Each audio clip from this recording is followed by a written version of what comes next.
नमस्कार दोस्तों। स्वागत है आप सभी का एक और नई बेहतरीन वीडियो के साथ। आज की वीडियो में मैं आप सभी को लाड़ो लक्ष्मी योजना का फॉर्म किस प्रकार भर सकते हैं उसके बारे में बताने वाला हूं।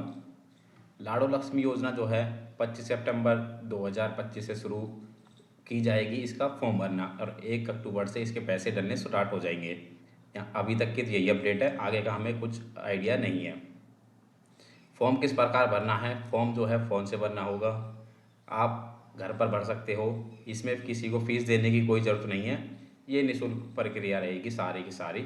इसको इसीलिए किसी भी सीएससी वाले या फिर कहीं पर जाने की ज़रूरत नहीं है। आप अपने खुद से भी भर सकते हो। इसको सिटीजन लॉगिन के बेसिस पर एप्लीकेशन को बनाया गया है। तो चलिए पहले मैं डॉक्यूमेंट्स वगैरह की बात कर लेता हूँ। इसमें जो डॉक्यूमेंट्स जो नेसेसरी डॉक्यूमेंट्स है उसके बारे में बात करते हैं पहले। देखिए, इसमें सबसे पहले हमारे हरियाणा रेजिडेंस जो कि सबसे ज़्यादा ज़रूरी है, ये ज़रूरी होना चाहिए। इसके बिना आप फॉर्म नहीं भर सकते। जो ये लिस्ट है ये सारा नेसेसरी डॉक्यूमेंट्स की लिस्ट है। अगर ये नहीं है आपके पास तो आप फॉर्म नहीं भर पाओगे। पहला हरियाणा रेजिडेंस सर्टिफिकेट यानी कि डोमिसाइल आपका। आधार कार्ड जो कि मोबाइल नंबर जो है उसमें एक्टिव होना चाहिए, ध्यान रहे। अगर आपका नंबर आपके पास नहीं है तो कृपया करके अभी भी उसको बदलवा सकते हो, ताकि आप फॉर्म भरवाते समय आपको कोई भी प्रॉब्लम नहीं आए।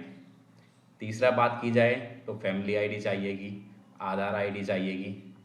आधार आईडी यानी कि आधार कार्ड सभी मेंबर्स के, फैमिली में जितने भी है फैमिली आईडी में जो मेंबर्स हैं उन सभी का आधार कार्ड चाहिएगा। चौथा बात की जाए तो इसमें है अपने जो ससुराल पक्ष के हैं, यानी कि आपके अगर लाड़ो है, लाड़ो के मम्मी पापा के आधार कार्ड की ज़रूरत पड़ेगी। अगर किसी लेडीज़ के मम्मी पापा की डेथ हो रखी है तो उसमें उनके डेथ डेथ की ज़रूरत पड़ेगी हमें। और अगर अगली बात की जाए तो उसमें हमें बिजली कनेक्शन की ज़रूरत पड़ेगी, जो कि बहुत ही ज़्यादा ज़रूरी है। चाहे वो ससुर के नाम पर हो या फिर हस्बैंड के नाम पर हो, उससे कोई प्रॉब्लम नहीं है। बट फ़िलहाल अभी इसे नेसेसरी है कि होना ज़रूरी है, ठीक है। अगला, अगर एचकेआरएन का रजिस्ट्रेशन आपने कर रखा है तो उसका रजिस्ट्रेशन नंबर चाहिएगा हमें।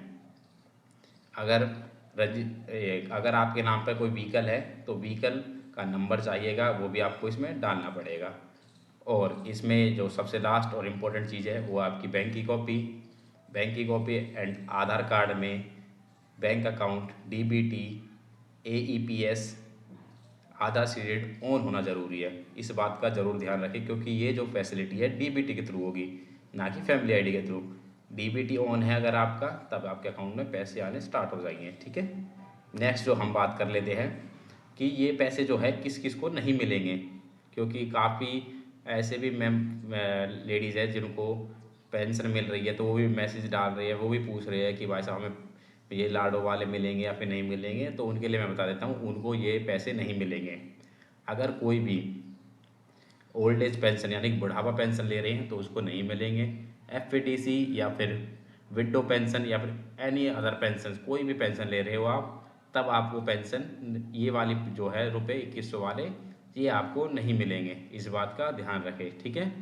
जो भी कुछ है आप एक बार पढ़ सकते हो यहाँ पर, किस किस को ये पैसे नहीं मिलेंगे, ठीक है। इसमें कुछ है कि अगर आप अगर कोई लेडीज़ थर्ड स्टेज पर कैंसर पर है तो उसको में भी ये मिल सकते हैं, उसको मिल सकते हैं। कुछ स्पेसिफिक पेशेंट्स को मिल सकते हैं। देखिए यहाँ पर है, रेयर डिजीज़ को मिल सकते हैं, ठीक है। आप इसमें एक बार चेक कर सकते हो किसको मिलेंगे फिर किसको नहीं मिलेंगे अपने हिसाब से, ठीक है। नेक्स्ट जो है एलिजिबिलिटी क्राइटेरिया की बात कर ली जाए तो इसमें जो है मिनिमम एज 23 साल रखी है। अगर 23 साल की है तो आप इसके लिए फॉर्म भर सकते हो, 23 या फिर उससे ऊपर। और दूसरी बात की जाए तो फैमिली आईडी में 1 लाख तक इनकम होनी चाहिए। 1 लाख से ऊपर होगी तब आपको पैसे नहीं मिलेंगे। अभी तक 1 लाख के लिए है, आगे इसमें कुछ चेंजेस कर दिए जाते हैं तो उसका कोई आइडिया अभी है नहीं हमारे पास, ठीक है। अभी तक 1 लाख के लिए करा गया है। 23 साल से 60 साल तक के लिए मिलेंगे। 60 साल से ऊपर हो जाती तो उनके लिए बुढ़ापा पेंशन प्रोवाइड कर रखी गवर्नमेंट की तरफ से। नेक्स्ट अब हम आ जाते हैं अपने इंपॉर्टेंट चीज़ पर कि आपको एप्लीकेशन का इंटरफेस जो है कैसा रहने वाला है। देखिए ऐसा कुछ इंटरफेस रहने वाला है, ठीक है। इसमें आपको पहले जो चीज़ है, ऐसा आपको अपना मोबाइल नंबर डालना है। मोबाइल नंबर डालने के बाद इस पर ओटीपी आएगा, और एक मोबाइल नंबर से आप 3 लेडीज़ का फॉर्म भर सकते हो, इस बात का ध्यान रखें। आप अपने ही मेंबर्स का भरें, ना कि कोई CSC वाले के से भरवाए। आप अपने फ़ोन नंबर से अपना लॉगिन करें, उसके बाद ही आगे की प्रक्रिया शुरू करें। ये बहुत ही ज़्यादा ज़रूरी चीज़ है। ओनली 3 मेंबर्स ही कर सकते हैं, इस बात का ज़रूर ध्यान रखिए। अपना नंबर से खुद ही लॉगिन करवाए। अगर आप किसी और से करवाते हो, आपके पास स्मार्टफोन नहीं है, देन आप अपना नंबर डालिए, अपने नंबर से उस पर OTP भेजिए। OTP भेजने के बाद तब आपसे इसमें लॉगिन कर लेना। देखिए जैसे आप OTP सेंड करेंगे, OTP फिल करने के बाद की नेक्स्ट प्रोसेस आपके सामने कुछ ऐसी ओपन होकर आएगी, ठीक है। उसके बाद देखिए जो यहाँ पर जो फर्स्ट ऑप्शन है, अगर आप इस पर क्लिक करते हो, पात्रता जांचें, देखिए यहाँ पर जो पहला ऑप्शन है, तो उसमें जो है निर्देश जो दे रखे अविवाहित और विवाहित दोनों के लिए। पहले आप अविवाहित के लिए चेक करेंगे, यानी कि अनमैरिड के लिए चेक करते हैं। तो उसमें जो मैंने आपको अभी डिटेल बताई थी वही ये है। देखिए इसमें पहले डोमिसाइल की नेसेसरी थिंग है। डोमिसाइल तो बहुत ज़्यादा ज़रूरी है इसके लिए। डोमिसाइल के बाद आधार कार्ड, आधार कार्ड में जो मोबाइल नंबर है वो भी ज़्यादा ज़रूरी है। सभी मेंबर्स के आधार नंबर, फैमिली में जितने भी हैं। मीटर कनेक्शन, अगर HRM रजिस्ट्रेशन है तो उसका डिटेल, व्हीकल डिटेल्स और बैंक अकाउंट, ठीक है। सेम ऐसा ही विवाहित यानी कि मैरिड वुमेन के लिए भी सेम ही है। बस इसमें जो है, जो आपके मम्मी पापा है उनके आधार कार्ड की डिटेल ज़रूरी चाहिएगी। अगर आधार कार्ड नहीं है, अगर उनकी डेथ हो चुकी है तो उनकी डेथ ज़रूरी रहेगी, ठीक है। इस बात का ध्यान रखिए। इसके बाद हमें इस वाले ऑप्शन पर क्लिक करना है, योजना के लिए आवेदन करें, ठीक है। इस पर आप जैसे ही क्लिक करेंगे,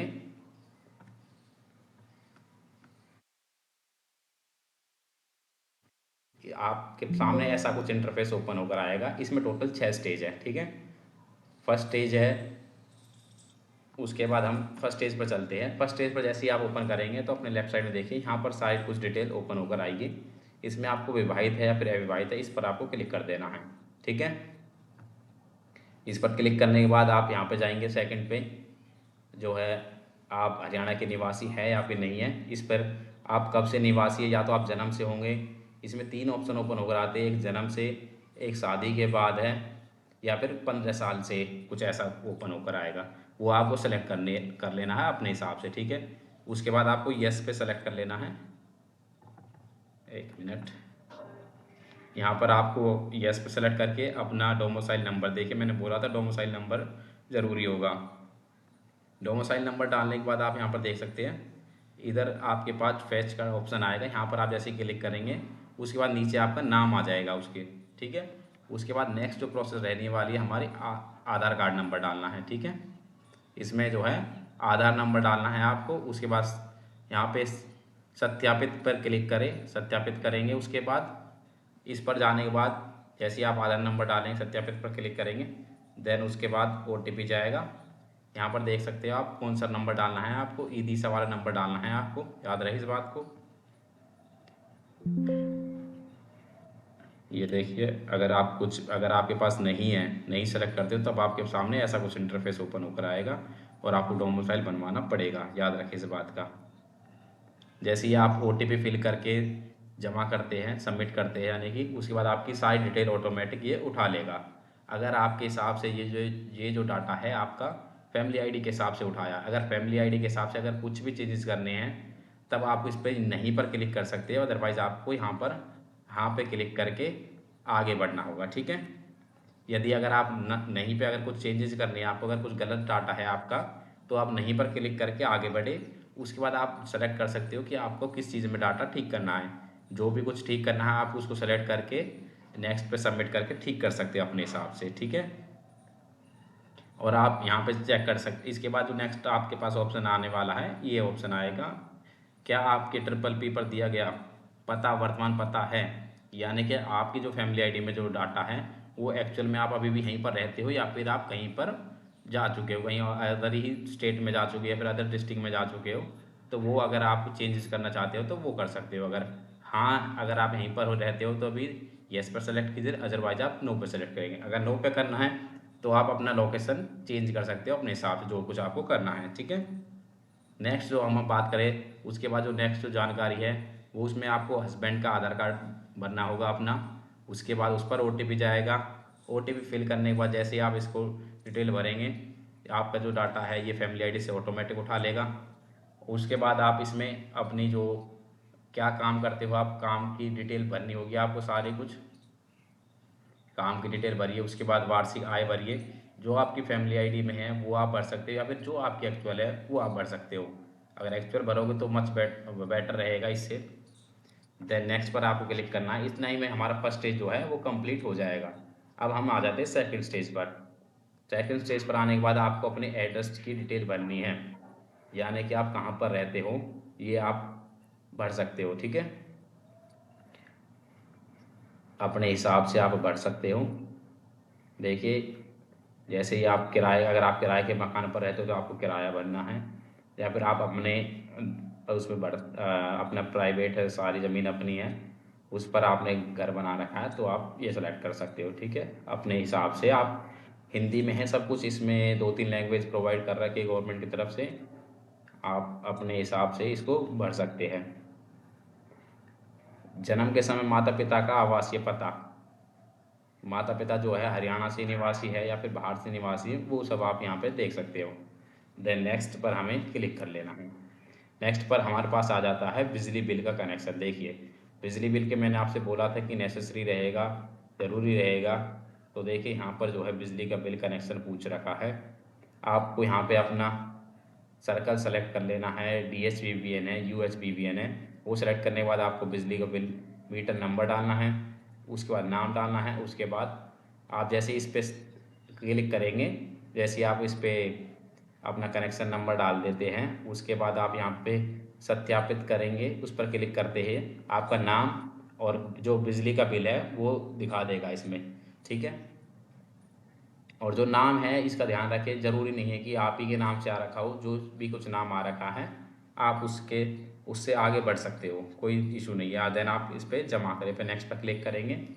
देन हम जो है नेक्स्ट प्रोसेस पर आ जाएंगे।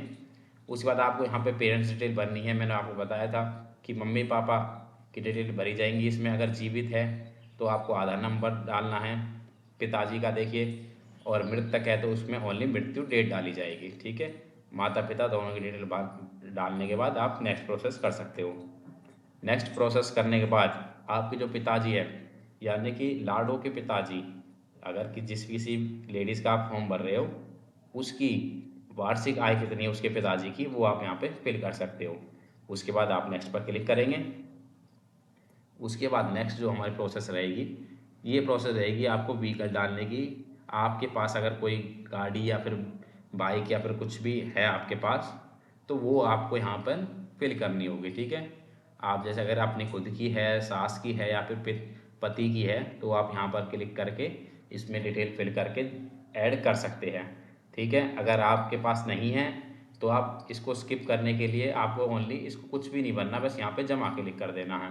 अगर है तो आप अपना सेलेक्ट कीजिए और इधर आप डाल सकते हो इस तरीके से, और वाहन जोड़े पर क्लिक करके आगे कर सकते हो। ठीक है, आगे जाने के बाद देखिए आपके पास 5वीं जो डिटेल आ जाती है वो बैंक डिटेल आ जाती है हमारे पास। उसके बाद आपको बैंक डिटेल आपको इसमें फिल करनी होगी।